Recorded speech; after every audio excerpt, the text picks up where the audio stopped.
They put something in the water, you know. The man's voice, soft and yet still shrill in my ear, had woken me from a gentle, rocking slumber. Opening my eyes, I tried to get my bearings, even as they started to water, and my gorge began to rise. Oh God, what was that taste? Thick and smoky and bitter.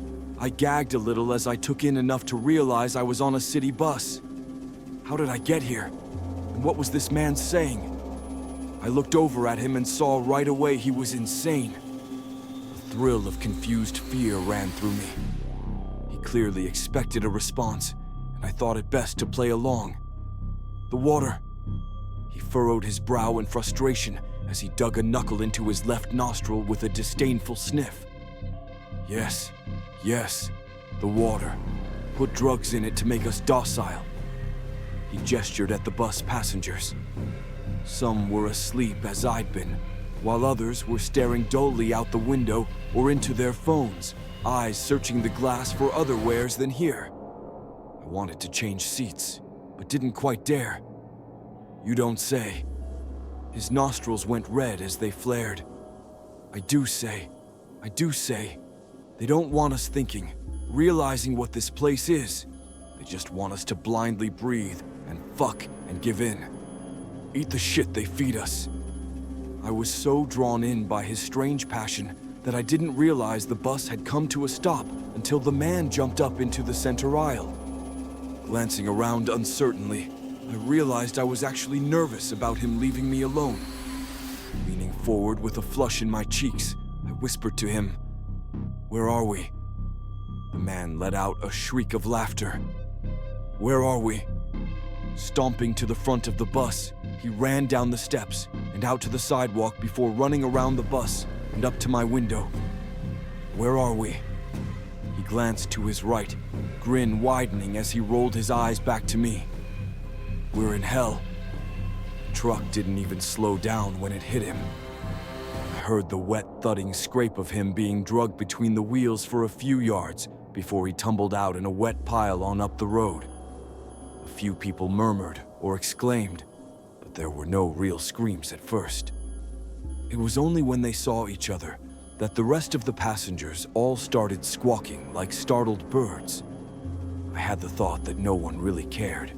There was no real fear or sadness, just performance for the sake of being seen or heard, or some insane impulse like a tuning fork that has been struck and now must hum along until enough time has passed to draw stillness back to it again. I didn't scream. I hated the sound of it all. And besides, I was distracted by what I had noticed in the seat next to me. What my brief companion had left behind. It was a notepad filled with tight lines of cursive that were very legible despite their small stature. It started with, "Fourth set of notes for article." I say fourth, though I can't say for sure. These fuckers keep swiping them when they can. They want me to forget who I am and why I'm here. Make me think I'm like these poor people they've got trapped here. But I won't. I can't. People have to know that this place exists. I think they're pumping the stuff out in mists now. I smell medicine smells coming through the sewer grates. Fucking with my head. Gotta keep it together. I'm Peter Maywing. I'm a freelance investigative journalist that has covered 2 wars, a dozen corporate cover-ups, and stood down the fucking government when they came asking for my people. My sources. Shit. I need to get out of here soon. Why hasn't anyone gotten us out of here yet? I think months have passed. Just found this notebook again. I'd put the date or time, but I don't know when it is. There aren't any clocks or calendars here, and if you ask anyone about them, they just laugh. The only reason I remembered who I was is because Clint remembered who he was and came and found me. We have to escape. Heart pounding, I glanced around to see if anyone was looking at me. They weren't.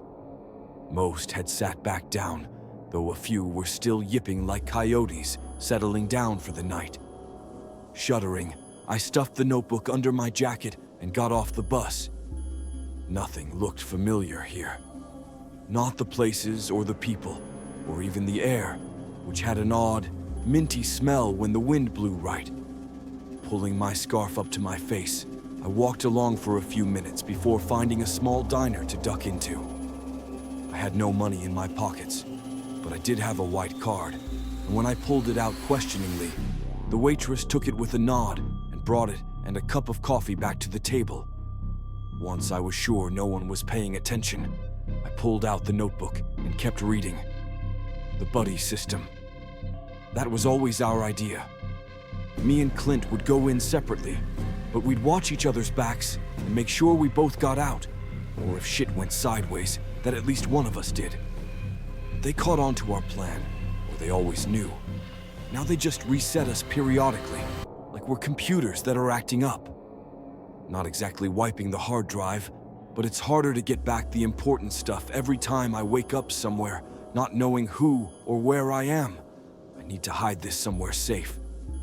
I think I've been reset at least twice since I last wrote in this thing. The real me, my life and memories, why I'm here. It's all like I'm remembering the memory of a dream. There are so many layers between me and the truth that everything is fuzzy. Clint has been reset almost as much as me, but he takes it better. He's always been more resilient, I think. I'm really scared, and I think if they wipe me again, I won't get myself back. So I need to write it down right now. Maybe for me, but probably for you, Clint. If I see, I'm not going to make it. If I can see it coming early enough, I'll try to find you. On a bus, or at your house, or somewhere. And I'll leave this for you before I go. Because I have to go, buddy. I can't take it in here anymore. I have to get out, one way or another. I am Peter Maywing. You are Clint Thurman. We are both writers and journalists. You got a tip about a secret place where numerous forces around the world were shipping off their lunatics and their undesirables to live. Not a prison or an institution, but an entire city.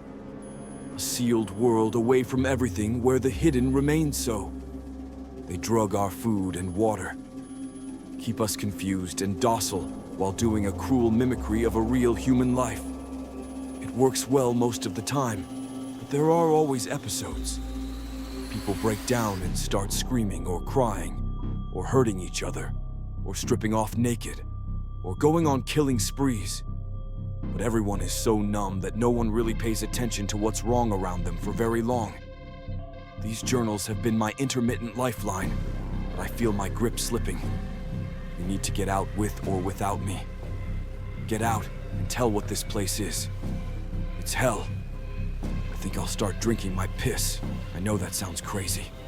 But I think if I drink my own fluid, I'll be more me. Because I don't know who me is anymore. Piss and shit. Shit and piss.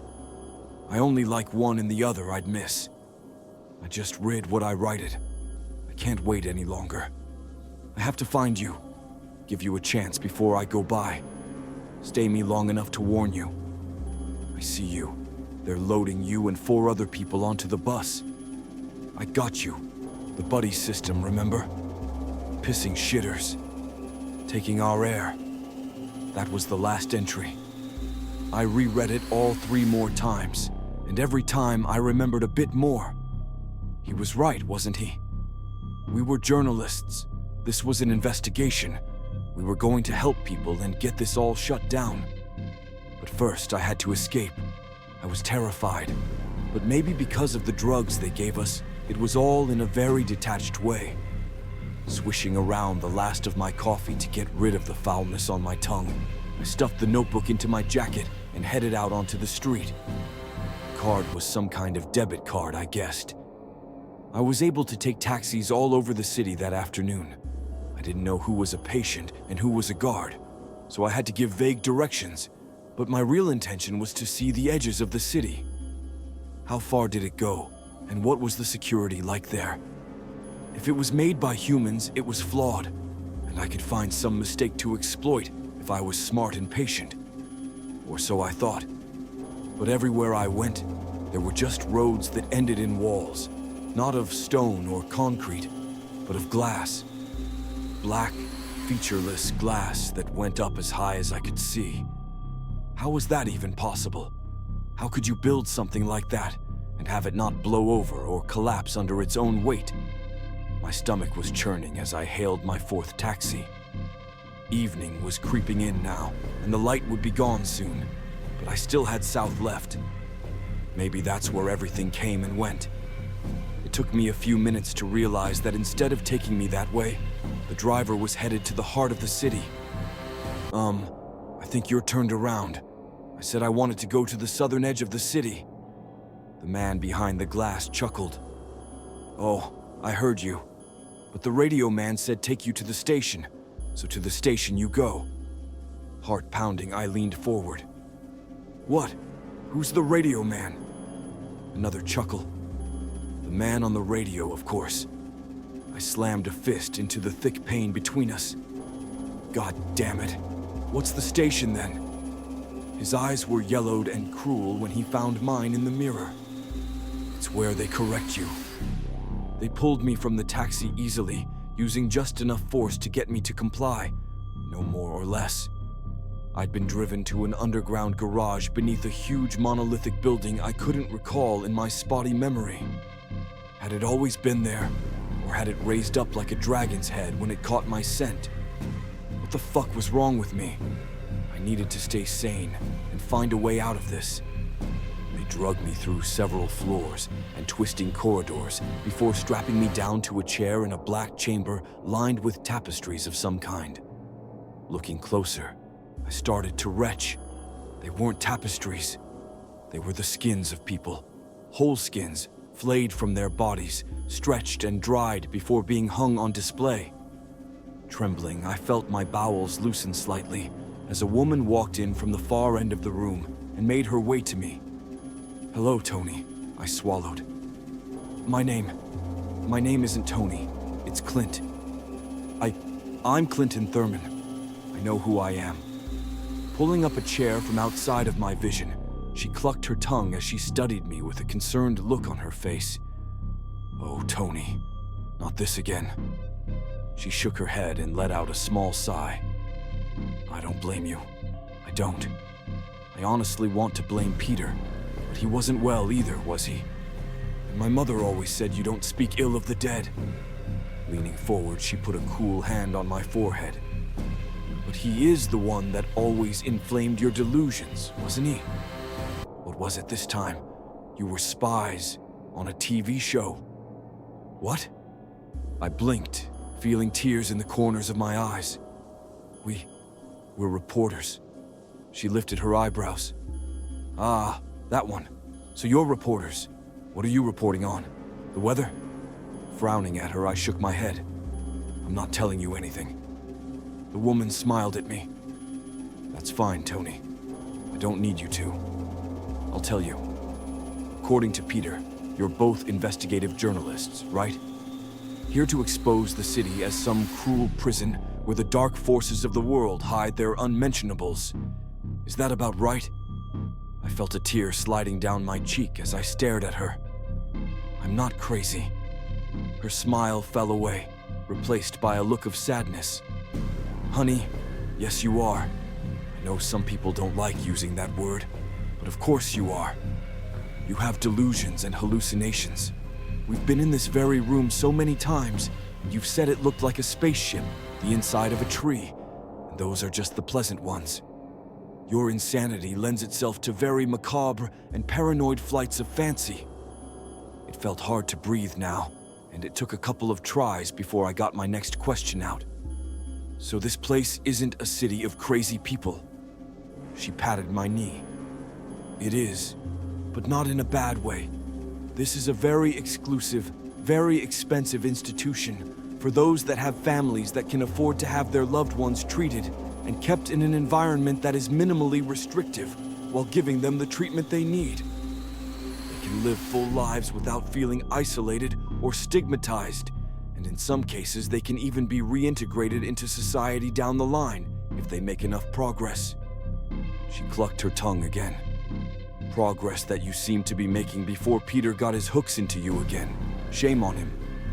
The woman waggled her fingers in the air. I mean it. I know he's dead, but shame on him. My head was swimming.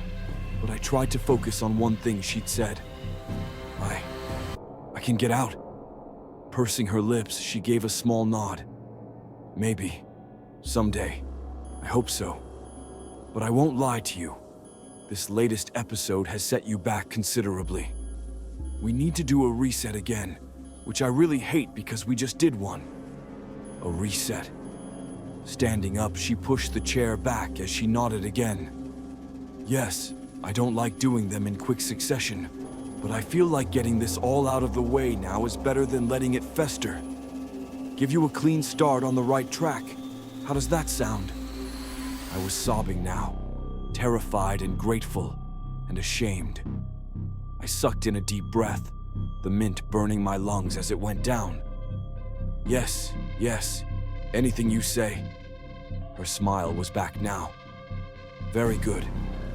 Clapping her hands, she stepped further to the side as the two men who had brought me there carried in a thick plastic tarp and unrolled it on the floor before my chair. Once it was attached to hooks and firmly in place, she told them to bring him in. They left quickly, heading behind me, and several minutes passed in silence as we waited. I wanted to ask a million questions, but I was so confused now, and I worried that if I made problems, I would only make things worse for myself. So I stayed quiet until some door opened behind us, and I gave a startled coyote yelp. I could smell it before I saw it. A ponderous, pale mound of flesh, 3 times the size of a normal man, rolls of fat, dry and white, and flaking on top, and oozing clear and crimson lines from whatever raw rot lay underneath those folds.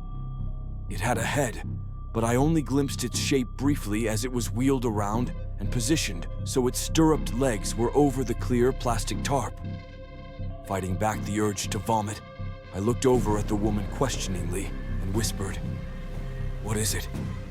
She hit a button on the wall, and all my straps unlocked and pulled away.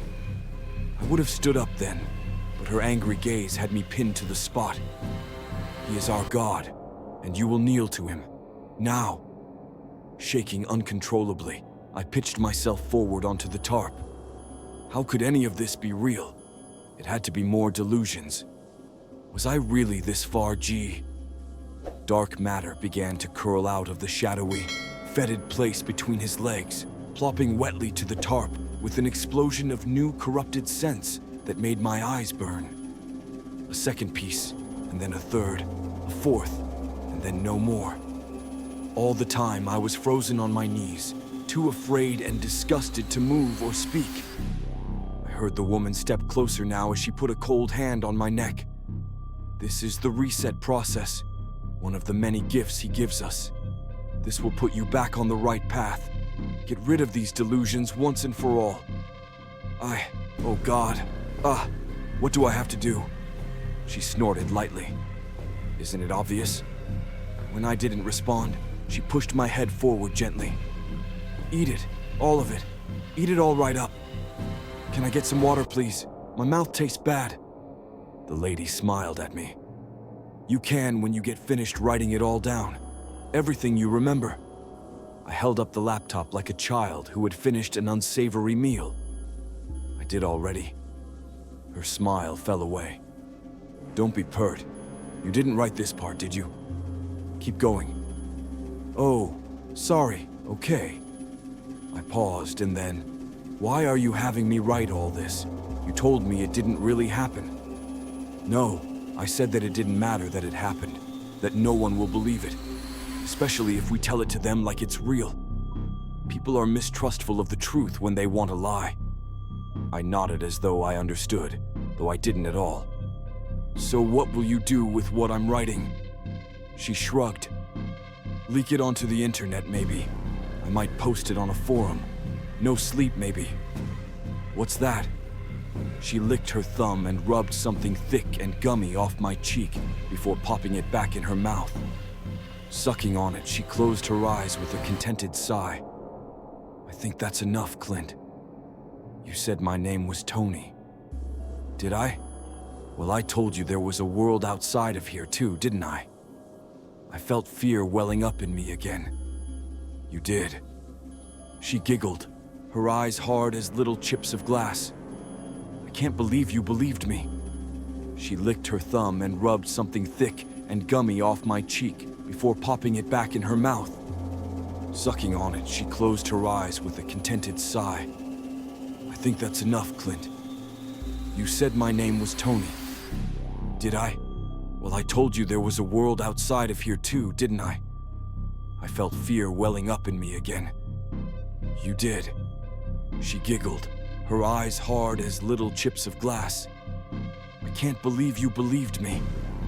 The world fell away just then, not into darkness, but into a swirl of two bright lights and colors as my eyes and brain tried to adjust to what I was seeing. Where was I? A bedroom? There was a painfully thin woman hovering above me, her face drawn down in a look of worry and fear. I felt like I knew her, but I couldn't remember for sure. Clinton, are you back with us? I heard a man's voice off to the side, gruff but not unkind, and threaded through with the same anxiety I'd sensed in hers. Of course he is. We can't see through him anymore, can we? Give him room to breathe and come to. The woman shot him a look. He could have died, or worse, and I don't know what effects the elixir might have on someone that's not infested. We need to get him checked by a doctor. Grunting disapproval, the man stepped closer and peered down at me. Kid, do you know where you are? Who you are? I blinked. I did, didn't I? I hadn't at first, but seeing them both together, I thought I might know now. You're Mr. Holloman, and she's Mrs. Graves. I looked between them uncertainly. That is right, isn't it? He was grinning and nodding as Mrs. Graves leaned forward to touch my head. Something about it made me recoil in fear, and seeing that, she withdrew her hand back to her lap. Yes, that's right. She paused a moment and then continued. And do you know who you are? I felt a moment of panic that the answer wasn't on my tongue immediately. This was stupid. Of course I had to know who I was. Fumbling in the shrouded dark of my mind, I finally found what I was looking for. I'm Clint Thurman, aren't I? Holloman chuckled. See? He's going to be fine. No doctors needed. I think I'm an investigative reporter. His face fell. Fuck. Well, he's bound to be a bit scrambled after. Just give him some air. Graves shot him another dark look before turning back to me. You aren't a reporter. No. You work for us. You help us help people and stop bad things from... well, you help us stop bad things. I frowned at her. That sounded right, but it was more of a feeling than a memory. What's wrong with me that I can't remember? Holloman crouched down again. You got your bell rung, kid. Attacked by one of these bad things, but we got you sorted out in time. My heart was pounding now. Attacked? Is the thing that attacked me still here? Mrs. Graves' expression darkened. No, it escaped. After it attacked you, we weren't sure where it went at first. We were focused on trying to get you back, and in those few seconds it found some break or flaw in the seal and crawled out through the crack. So no need to worry. It's gone. I heard myself responding with words I didn't entirely understand. I sealed the room, though. I double-checked everything. She reached out hesitantly and patted my arm. It's all right. It was very powerful. We're still not sure how it was able to break through. Holloman had started pacing a few feet away, but he paused and looked at me again with a frown. Yeah, mistakes are going to happen, kid. We all fuck up from time to time. Nothing to worry about. Just glad you're okay. Seems like you're remembering more too. I nodded as I began to sit up weakly. I think I am, yeah. My head is splitting, and I kind of feel like everything I know is loose, like it's a bunch of melting icebergs. I looked past him to the bed. Is the client... did it get him? Holloman glanced toward the bed and back to me. No, he's fine. Sleeping like a baby. I jumped a little as I was struck by the memory of seeing the man's head split open as the nightmare crawled free. But I saw him die. His head burst open. I remember that now. Graves nodded gently. We all do. But it's like, well, you may not remember this yet, but I've told you before about how these things, well, they warp reality when they come into this world. I call it afterbirth, but you might think of it as a black hole. Everything bends around their point of entry, and not everything you see or hear is real. Or if it is real, it's only real for a short time before normal reality snaps back into place. I was interested in what she was saying, but I was also distracted by how terrified I felt. Not just scared, but chilled to the bone like I'd been dipped in a frozen lake. Can we leave now? I want to leave now. Holloman squatted down and slapped my leg. Sure. Let's get you out to the car, and then I'll wake this poor bastard up and get everything squared. I'm awake. Holloman's eyes widened slightly as he turned and laughed. So you are. He grabbed me under the armpit while Mrs. Graves gripped my other arm. Together they lifted enough for me to stand shakily on my own, and when I was upright, I looked over at the man strapped down to the bed. He seemed fine at first, but the longer he looked at me, he started crying. My employers were looking confused and concerned, but I already knew what was wrong. Feet unsure, I stepped to the end of the bed. Your name is Wallace, isn't it? He nodded, eyes raw and nose wet. Yeah, it is. But you remember going by Peter, don't you? He nodded again, lips trembling. I do, yeah. And you remember being in the city, with me, for a long time. The man let out a small wail as he laid back on his pillow and closed his eyes tight. Oh God, I do. I remember it all, too much. Shuddering, I turned and started walking for the door before I remembered it was still taped up. I looked at Hollyman. Please unseal this for me, or I'll rip the fucking door off the wall. His face flushed a little, but he went over and stripped away the tape quickly before handing me the car keys and opening the door. We'll be out in a few minutes, kid. Just go rest, okay? I nodded absently as I started out of the room. Graves followed me out, and when I stopped and looked at her, she drew closer, speaking in a lower voice. Normally, the hosts don't remember much of anything. Do you know what he's talking about? Why he's so upset? Letting out a long breath, I took her hand and pressed the car keys back into them. Yeah, I have an idea.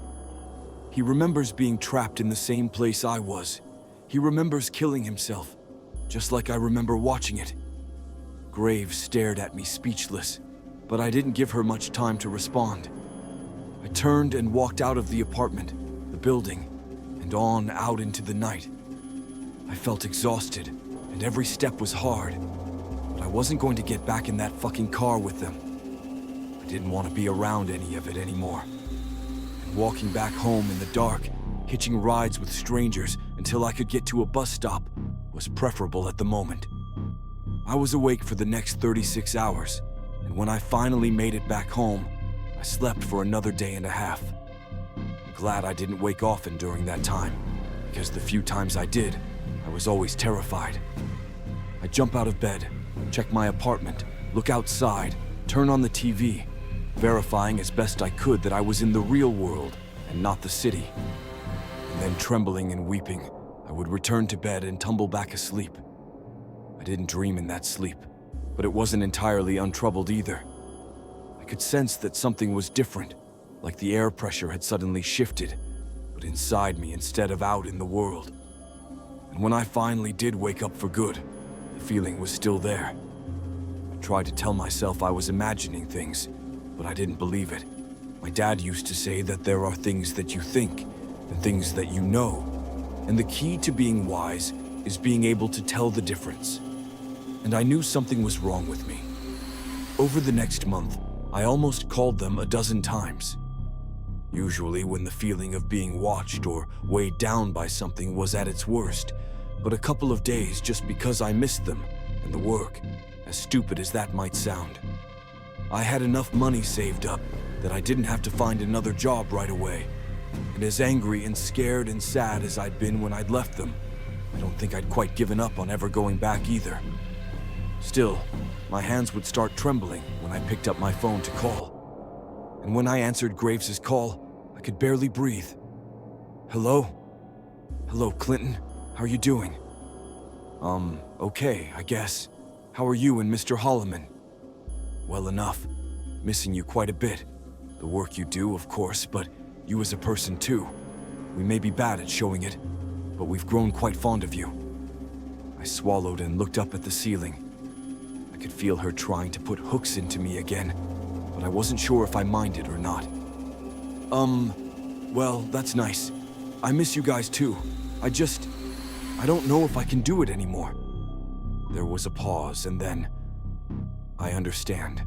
And I don't blame you for having worries about everything that's happened. But before we talk about any of that, how have you been doing, really? Any issues? Sleeping okay? My heart started to beat faster. She knew something. Sleeping okay, yeah. But something seems off. I feel like something's over my shoulder all the time. Well, there may be. The phone creaked slightly as I gripped it harder. There may be. What are you talking about? Do I have something after me? Clinton, I really don't know. I doubt it's the thing that attacked you. I've been doing this for quite a while, and the handful of times something has escaped, we've never had it come back and try to hunt us. There was the word. Hunt. I felt a chill go up my spine. Have you ever had one of them attack you? Another pause. Attack? Yes. I remember twice that I've seen Gordon get attacked, and once myself, when I was much younger. Gordon. I'd never heard her call him by his first name before. I wasn't sure what it meant, but it didn't matter at the moment. I was scared and angry and desperate for answers. Did either of you get attacked like I did? Pulled somewhere else? She was silent for several moments this time, and when she answered, her voice had a brittle sound to it. Remember, not like that. I've never seen anything like that. Sucking in a breath, I nodded to myself. Fuck. Okay? What happened to me then? What did it do to me? It jumped on you. It was so fast, and for a moment I could see it there, wrapped around your neck, breathing into your face. I wasn't sure if it was stealing your breath or giving you some of its own. And then it just faded away. But not just it. You started to flicker. Flicker? I'm sure it sounds strange, but I don't know how else to describe it. You never disappeared, but you weren't fully there either. And as we watched, I could see you slipping out of our world like a dying heartbeat. There and then not. There and then not. I was afraid we would lose you for good. So I pulled out the spare vial of elixir and gave you a partial dose. I didn't know if it would work, but I couldn't think of anything else to do. And it worked. I'd sat down on my sofa halfway through her words, and now I found the phone growing heavy in my hand. It was trying to take me all the way there, wasn't it? I don't know, Clint, but I think so. Yes. To keep me? Probably, yes. And you injected me with your... What is the elixir, by the way? How do you make it? We don't. I snorted softly. All right then. Where does it come from?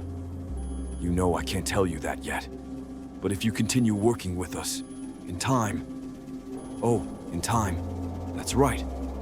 Always holding out a bone to keep the dumb dog in line. Is that it? Well, I'm sick and fucking tired of just going along. Be quiet. What? Listen, I'm just about... No, you need to shut up and listen. Before this all gets much, much worse. It wasn't the harshness of her tone that made me fall silent. It was what was underneath that hard, cold surface. Genuine concern, perhaps. And beyond that, something that sounded close to terror. When I didn't keep going, Mrs. Graves began to speak again. This isn't about what's fair or what you want. It's about what's real, what's happening and will happen. There's no rule book for this stuff. I learned from Gordon, and now we're trying to teach you. But we didn't trick you into this, or pick you for this life. You were marked before we ever met you, same as I am, same as Gordon. I let out a long breath. You had a nightmare too, like I had, like Wallace. Oh yes, my family thought I was possessed by the devil, had locked me in the barn when Gordon came and helped me. The same way we helped you when you were a little boy. The same way you're helping people now. Wallace didn't look like he'd been helped when I left. But he's alive, isn't he? And he's doing much better now that he's had time to heal. And that's what we've been giving you too. Time to get over everything that happened. Build back up for the work ahead. I let out a shaky laugh. Mrs. Graves, I think I believe you, but I still don't know if I can do this anymore. I'm too afraid. Clint, do you ever think about the tape? The tape? Right. The tape that you used to seal off the room. Seal off the room against these terrible things that are nesting in these people. Why do you think that something as simple as tape works against them escaping most of the time? I mean, it's something you guys do to it, right? Some kind of treatment or spell or something, I don't know. You won't ever tell me half of what you do. I suppose that's fair. But no, it's just tape. We buy it in bulk online, and it's a good quality duct tape, but it's nothing special. Not sprinkled with holy water or etched with magical runes. Just tape. Tape that shouldn't give these things the slightest problem at all. I frowned to myself alone in my living room. Okay, so why does it work? Because we have something protecting us, working through us. It imbues some of our actions with a special weight so we can capture these nightmares. What, like a guardian angel or something? She gave a soft laugh. You could look at it like that, sure, but it has limitations. We're not invulnerable. The night that Julia died, we would have probably died too if we hadn't gotten out of the room in time. But it does gives us some edge, some cushion, something that you won't have if you don't continue the work. I felt my mouth go dry. So, you're saying that if I don't continue working with you guys, I'm going to be alone? No, Clint. I'm saying that if you don't stay with us, you won't be alone for long. And that's the problem. 2 days later, I was climbing back into the car, going with them to another job. Not a house or an apartment this time, but a town named Braxton. When I asked Holloman why we were going there was none of his usual jokes or sarcasm. I'd seen him just a few weeks earlier, but he seemed to have aged years since that night with Wallace. I was wondering if he heard my question when he suddenly spoke in a low, quiet voice. Because the town is wrong somehow. At first, everyone was laughing. Then they started killing each other. Then they fell asleep. Okay. But what are we supposed to do about it? He raised his bloodshot eyes to mine in the rearview mirror, and I felt dread pooling in my chest like poison. We have to wake them up.